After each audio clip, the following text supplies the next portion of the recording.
Mapa Center.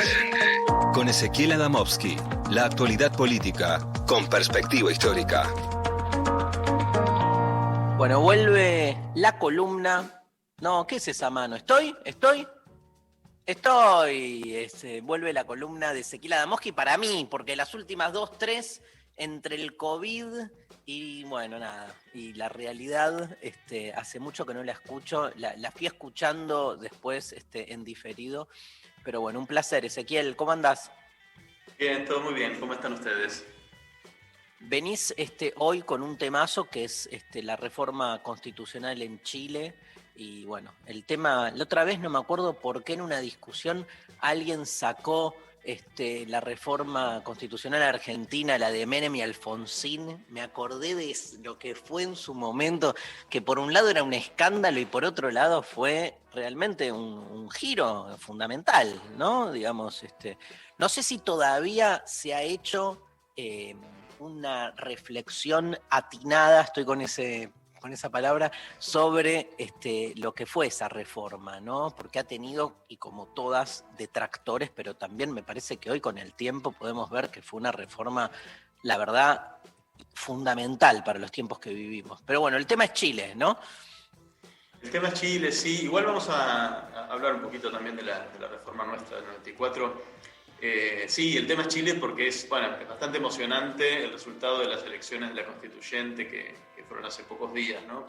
Contra todo pronóstico, Chile está camino a reformar su Constitución después de décadas en las cuales eso parecía imposible y hay que decir que fueron las manifestaciones callejeras, sobre todo las mujeres que fueron las que iniciaron toda esta lucha, que inundaron las calles de Santiago y de otras ciudades, desafiaron la brutalidad tremenda de la policía de allí y finalmente consiguieron entonces algo que, fíjense qué simple o qué primario, que es el derecho a decidir bajo qué constitución quieren vivir, ¿no? El derecho a quitarse de encima la constitución que les dejó un dictador hace 30 años, que se fue, Pinochet, y siguen hasta el día de hoy los chilenos y chilenas teniendo que vivir bajo reglas que no o sea, la constitución que hoy rige en Chile es una constitución reformada por Pinochet.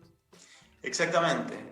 Fue Pinochet el que en 1980 decidió, porque se le antojaba que la constitución anterior había caducado, convocó a una comisión que redacte una nueva y aprobó una nueva constitución que es la que rige al día de hoy en Chile. No tuvo algunas reformas parciales, pero el texto constitucional es todavía ese. Y la derecha en Chile nunca quiso conceder lo que hoy tuvo que conceder, que es una constituyente, ¿no? Que además tiene unos rasgos inéditos, muy particulares, que va a ser una constituyente con paridad de género, y además con cupo para pueblos originarios, que es algo un cambio tremendo en Chile, donde el lugar de los pueblos originarios ha sido más bien de una gran marginación, ¿no? Grandes logros entonces de la lucha feminista y de la lucha sobre todo de los mapuches, entre los varios pueblos originarios que viven allí, ¿no? Hay 18 escaños del total de 164 que van a ser ocupados por representantes de los distintos pueblos indígenas, la mayoría mapuches, pero también hay otros 9 pueblos que van a tener su asiento allí, ¿no? Un triunfo muy fuerte de los sectores de izquierda no institucionalizados. Te hago una pregunta no para que me la respondas, sino retórica. ¿No era que el mundo estaba girando a la derecha? Bueno, lo que pasa es que Chile viene de un gobierno de derecha, de Piñera, que tiene un desprestigio tremendo, ¿no? Así que sí, un poco a contramano de lo que viene pasando en otros lados, el giro en Chile fue en sentido izquierdista, ¿no? Lo curioso del caso, lo interesante es que la derecha finalmente concedió esta constituyente, pero con toda una serie de resguardos, especialmente pensados para que no llegue a buen puerto. Primero recuerdan el año pasado, un plebiscito para ver si la ciudadanía aprobaba o no que haya una constituyente. La derecha hizo campaña para que no se apruebe, la población lo aprobó, ese fue el primer retén. Y se guardaron el as en la manga, que significa que cualquier norma aprobada en la nueva Constitución deba tener los 2/3, lo cual significa que quien tenga 1/3 de la Asamblea puede bloquear cualquier cosa. Eso le daba la posibilidad a la derecha de, incluso siendo minoría, bloquear cualquier reforma y tener un poder de veto, con un agregado extra que la convocatoria a la constituyente indica que si no hay acuerdo para un nuevo texto, queda en vigor el texto de Pinochet, lo cual es una carta de presión enorme, ¿no? Estaba todo pensado como para que esta constituyente escribiese un texto nuevo que de nuevo no tuviese nada, ¿no? Que fuese bastante tradicional. La sorpresa es entonces que en las elecciones pasadas la derecha no llegó al tercio, tuvo apenas un poquito más del 20%, y el resto de los escaños está ocupado por independientes o por fuerzas de izquierda o por pueblos originarios más bien de orientación izquierdista, ¿no? Con lo cual hay realmente la posibilidad de sacar un nuevo texto que sea realmente nuevo, que refleje los intereses de la mayoría, si es que consiguen también atravesar el último retén, que es el plebiscito de salida, que es que después de que escriban el texto, todavía hay que organizar un plebiscito más y hacerlo aprobar por la población. Entonces, la reflexión que hoy quería proponerles es que, bueno, más allá de la emoción y las expectativas que tenemos, ¿cómo debería llamarnos la atención que el recorrido que está haciendo el pueblo chileno parece, digamos, una carrera de resistencia y de obstáculos para llegar a lo que en verdad debería ser el punto de partida, que es el derecho a decidir cómo quieren vivir, de acuerdo a qué reglas quieren vivir, no como si el autogobierno, el derecho a gobernarse a sí mismos, no fuese lo esperable, sino algo que eventualmente puede llegar después de tremendas luchas callejeras y además después de un golpe de suerte, una carambola, digamos, del destino muy particular, que es haber superado ese retén del tercio con poder de veto, ¿no? Si las elecciones a la constituyente chilena hubiesen sido unos meses atrás, antes de que el gobierno de Piñera estuviese tan desgastado como está hoy, a lo mejor sí la derecha llegaba a ese tercio y todo el proceso se frustraba, ¿no? Como si lo normal fuese que los grupos minoritarios, los grupos más privilegiados, mantuviesen la sartén por el mango y el autogobierno fuese más bien una casualidad, una cosa rarísima. Sí, Si sí, que es el gran, perdón, sí.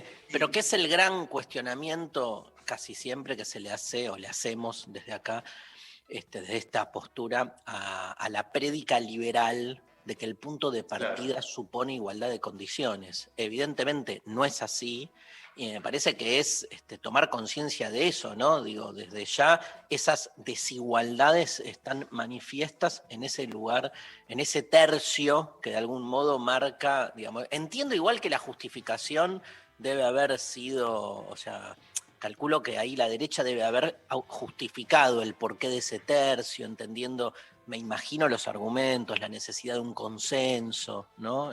Casi siempre se disfraza en una prédica del consenso, ¿no? Claro. Igual lo curioso es que ese consenso, digamos, no es un consenso para cambiar un consenso previo.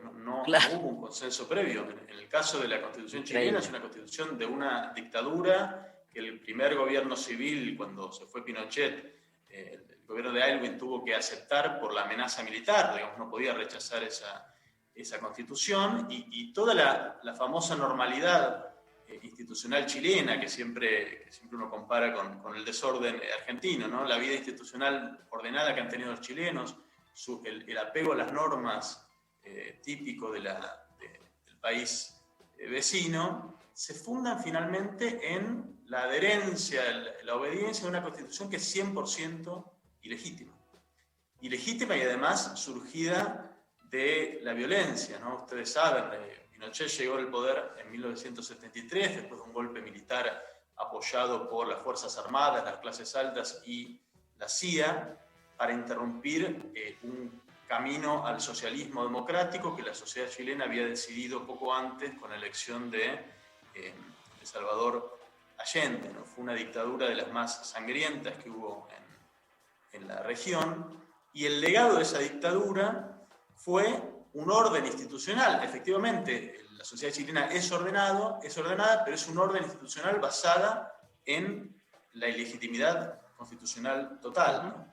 Y una economía que también es ordenada, fundada en la desigualdad y la exclusión que hoy a los chilenos y chilenas se les hizo insoportable y lo han manifestado muchas veces, ¿no? Recuerdan ustedes que el canto, uno de los eslogans de las manifestaciones últimas más conocido, fue: no son 30 pesos, son 30 años, ¿no? 30 pesos fue por el aumento de las tarifas de transporte. Del metro era, especialmente, que es el que saltan las pibas del secundario. Claro, saltan claro, el primer acto de rebeldía que desató todo esto, ¿no? Y dicen, son 30 años, como si la democracia de los últimos 30 años hubiese sido una continuación de la dictadura por otros medios, ¿no? Como si hubiese una continuidad de algo que no se pudo reformar, que efectivamente es el caso en el sentido más estricto del término, ¿no? Siguen viviendo bajo una constitución impuesta por un dictador.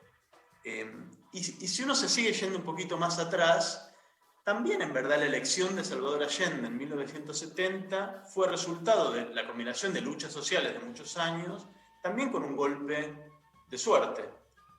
Fue una elección, la del 70, en que la derecha fue dividida, eso es lo que permitió a Allende tener la primera minoría y luego tener en el Congreso, en el sistema constitucional chileno de entonces, si no había mayoría en la elección, el Congreso definía entre los dos candidatos más votados y allí Allende tuvo un voto abrumador a su favor. Y fue entonces un gobierno 100% legítimo, pero desde el día 1 que ganó las elecciones Salvador Allende, se empezaron, hoy lo sabemos, a orquestar las conspiraciones que terminaron con su derrocamiento, ¿no? Sí. Como si lo que entonces se llamaba democracia no fuese otra cosa que la posibilidad o el derecho de elegir entre opciones que fuesen aceptables para los poderosos, ¿no? No una democracia sustantiva, sino una democracia tutelada con opciones bastante restringidas. Y si uno va incluso más atrás, la constitución que había en Chile antes de la dictadura de Pinochet es una constitución que había sido aprobada en 1925, una constitución de inspiración liberal, que también había sido redactada por una comisión sin participación popular y luego refrendada por un plebiscito en el cual la mitad de la población más pobre no pudo participar, estaba excluida porque se excluyó del plebiscito los que eran analfabetos, en ese momento la mitad de la población era analfabeta. Fue un plebiscito en el cual de un universo de 4 millones de chilenos y chilenas que había entonces, solo aprobaron esa constitución 127.000. Es decir, tampoco la constitución anterior era una constitución que hubiese sido fruto de un ejercicio de autogobierno de la población. También había sido, a su modo, impuesta, no por una dictadura, pero también impuesta. ¿Cómo volvió el debate en estos tiempos sobre la calificación, ¿no? Sobre hasta qué punto el autogobierno supone una democracia radical donde una persona, un voto vale lo mismo, y hasta qué punto se supone que hay como mayores derechos de ciertos sectores por diferentes características autopercibidas, ¿no? Como para ostentar una prerrogativa mayor que el resto. Sí, volvió ese tema, es muy preocupante, signo del retroceso en el debate público, pero hay que decir que esa cuestión estaba implícita todos estos años, ¿no?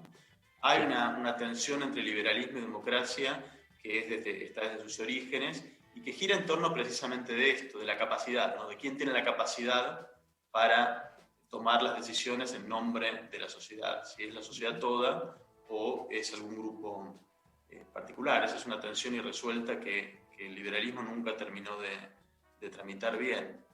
Y de hecho lo que pasa en Chile, todo este camino en el cual parece que no es posible el autogobierno real, no es ninguna excepción, ¿no?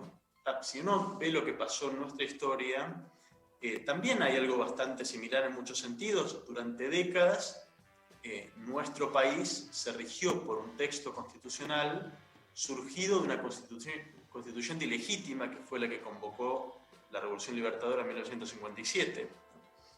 También en ese momento Aramburu, en el 56, decidió que la constitución que estaba en vigencia en ese momento había caducado, decisión unilateral, convocaron a una constituyente totalmente ilegítima, porque una dictadura no puede convocar a una constituyente, además con la proscripción del peronismo, que era el principal partido político del momento, y fue esa constitución, aprobada en el 57, la que estuvo en vigor en Argentina hasta 1994. Es decir, que nosotros también estuvimos 37 años bajo un texto constitucional 100% ilegítimo, totalmente ilegítimo en su origen. Y uno podría decir como atenuante que ese texto retomaba el texto de la Constitución anterior, la Constitución de 1853, pero la verdad es que tampoco la Constitución de 1853 había sido redactada con participación de las mayorías, ¿no? Pero además la reforma del 57 tenía más como el objetivo de pelearse contra la reforma peronista de la Constitución, ¿no? Claro. Sí, absolutamente, desandar esa reforma. El hecho es que instauró un texto constitucional que, aunque era igual que el anterior, prácticamente igual, era ilegítimo de origen. De hecho, parte de la reforma del 94, parte de los motivos para reformar la Constitución del 94 es que todo el mundo sabía que estábamos viviendo con un basamento constitucional ilegítimo. Uh-huh. Y fíjense lo que pasó en el 94, que efectivamente es un texto constitucional que incluye una cantidad de derechos novedosos, de segunda y tercera generación. Realmente fue un texto con muchas innovaciones, muy diferente y muy progresivo en muchos sentidos. Pero recordarán ustedes una cuestión central de esa convocatoria, que se convocó por un pacto entre cúpulas partidarias, por el Pacto de Olivos. Y parte de ese pacto implicó definir de antemano qué cosas iban a estar incluidas en la nueva Constitución y qué cosas no, y qué cosas iban a poder discutir los constituyentes elegidos y qué cosas no. Es decir, fue una reforma en la cual los constituyentes no tuvieron libertad para redactar un texto constitucional nuevo, sino que estuvieron bastante atados en el rango de cosas que podían poner en discusión. Por ejemplo, todo el núcleo central, el núcleo liberal de la Constitución de 1853, todos los primeros capítulos de esa Constitución tenían que cortarse y pegarse en la nueva tal cual como estaban. Digamos. Eso no se podía poner en discusión. Por lo cual, nuestra Constitución actual tampoco es realmente ejercicio del autogobierno libre, de la soberanía popular. Nació también bastante atada, y un hecho, como para ver que esto no es una discusión meramente abstracta, ustedes saben que nosotros tenemos la curiosidad de que nuestra Corte Suprema, nuestro sistema judicial en verdad, decidió que uno de los artículos de nuestra Constitución es inconstitucional. Lo cual suena una especie de disparate, ¿no? Que se pueda decidir que un artículo de la Constitución es inconstitucional, que es el fallo judicial que permitió que una de las juezas de la Corte Suprema actual, Ayton de Nolasco, permanezca en su cargo pasada la edad que marca la Constitución, en la cual un juez debe abandonar la Corte Suprema, ¿no? Elena Ayton está en la Corte Suprema porque consiguió que la justicia determine que el artículo de la Constitución que dice eso es inconstitucional, y el argumento por el cual hubo ese fallo es que el Pacto de Olivos, que dio lugar a la decisión del Congreso de reformar la Constitución, no decía que eso era materia decidible por la Constituyente. Claro. Es decir, que ahí la legitimidad no es la de la Constitución, sino la del pacto previo. Es decir, que todavía en verdad, hoy nos estamos rigiendo por normas constitucionales que no son tampoco enteramente las que se decidieron en el 94. Que la edad esa es 75 años, por la cual además Zaffaroni dice, cumplo con la Constitución, me voy cuando cumplo 75, y Elena, que además queda como la única mujer en la Corte después de la muerte de Carmen Argibay, digamos... Igual me encanta que... Se consagra hasta la posteridad en la Corte. Me encanta la paradoja de la Constitución, ¿no? la No, y el Constitución Pacto de Olivos, anticonstitucional. obviamente, el que hace Alfonsín diciendo yo vengo a salvar a la patria para que la reelección no sea infinita. Entonces, ahí el gran debate era la reelección, más allá de todos los otros derechos sociales, Seguro. ambientales, de género que consiguió la Constitución del 94, pero el Pacto de Olivos era, ¿qué pasó entre Alfonsín y Menem, no? Igual la palabra pacto lo sentenció en la historia, digo, quedó como como concepto, ¿no? El pacto da la sensación más de acuerdo espurio, de acuerdo, Sí, bueno, como decías vos, ¿no? Entre cúpulas dirigenciales, pero un es poco lo cierto que lo que fue, dijo. ¿no? Con Sí, la no, suerte pero de que Alfonsín negoció como parte de ese pacto, cuyo fin, como decía Luciana, era la reelección de Menem, ese es el motivo claro.